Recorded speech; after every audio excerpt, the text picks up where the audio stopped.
আসসালামু আলাইকুম। এখন সকাল ৭টা বাজে। আমাদের হাঁসের ডিম তোলার জন্য আসছি। শুধু ডিম তোলা না, ডিম তুলে খাদ্য দিয়ে হাঁসগুলোকে পুকুরে ছেড়ে দিব। তো আমার সাথে শুধু রয়েছে ট্রে এবং চাবি, যে ট্রে এবং চাবি। তো আমি এখন হাঁসের খামারে তালা খুলে খামারের ভিতরে প্রবেশ করলাম। তো হাঁসগুলা দেখতেই পাচ্ছেন যে অনেকগুলো ডিম পেড়েছে। তো আমাদের প্রতিনিয়ত যা পরিমাণ ডিম পারে আজকেও সে পরিমাণ ডিমই পেড়েছে। তো এখন দেখেন এই যে এগুলো হচ্ছে আমাদের হাঁসগুলা, এই হাঁসগুলাই হচ্ছে মূলত এই ডিমগুলো পারছে। তো আমি এখন দেখাই আপনাদেরকে যে হাঁসগুলা কীভাবে ডিম পারে। আসলে এরকম প্রত্যেকটা মাটিতে গর্ত করে ডিম পারে, এগুলোকে আমরা খড়ি বলি। তো এই খড়ির মধ্যেই আসলে ডিম পেড়ে রাখে, আর এইভাবে ডিম পারলে ভাঙে না। তো যাই হোক, এখন আমি আমাদের হাঁসের ডিমগুলা তুলব।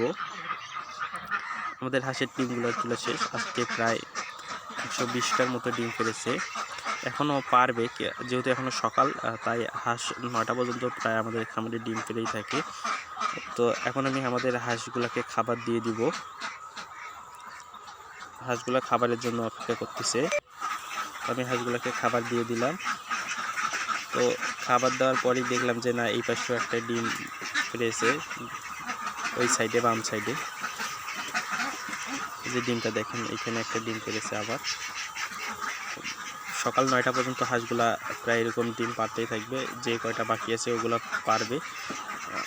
মাঝে মাঝে আমাদের খাবারে ইঁদুর ডিম নিয়ে যায়, এটা একটা সমস্যা। তো আমি খাবার দেওয়ার পর হাঁসগুলোকে পুকুরে ছেড়ে দিলাম। হাঁসগুলো এখন পানি খেয়ে আবার খাদ্য খেতে যাবে। তো খাদ্য ওইদিকে প্রায় শেষের মতো, বা কিছু হাঁস খাচ্ছে, কিছু হাঁস বের হয়ে যাচ্ছে, গোসল করতেছে। তো আবার এগুলা খেতে যাবে খাবারে, যে এই হাঁসটা যাচ্ছে খাওয়ার জন্য। তো দেখেন আমাদের হাঁসগুলো পুকুরে গোসল করতেছে। তো হাঁসগুলোকে কিন্তু এক কালার জিগনি হওয়ায় সুন্দর দেখা যাচ্ছে একদম।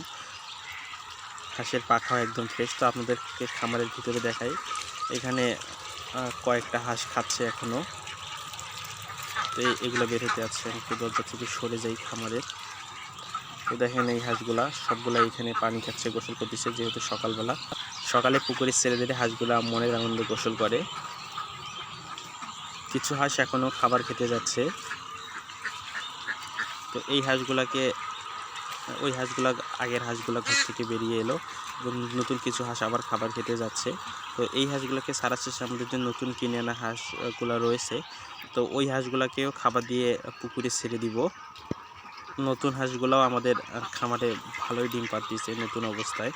তো এখন আমি নতুন হাঁসগুলাকে ছেড়ে দিছি পুকুরে। এই যে নতুন হাঁসগুলা, এখানে মিশ্র প্রকৃতির হাঁস রয়েছে, খাকি ক্যাম্বেল, জিগনি সব রয়েছে এখানে, আর ওইখানে শুধু জিগনি রয়েছে। তো যদি আমার ভিডিওটি ভালো লেগে থাকে তাহলে ভিডিওটিতে একটি লাইক দিয়ে চ্যানেলটি সাবস্ক্রাইব করে বেল আইকনে প্রেস করে পাশে থাকবে।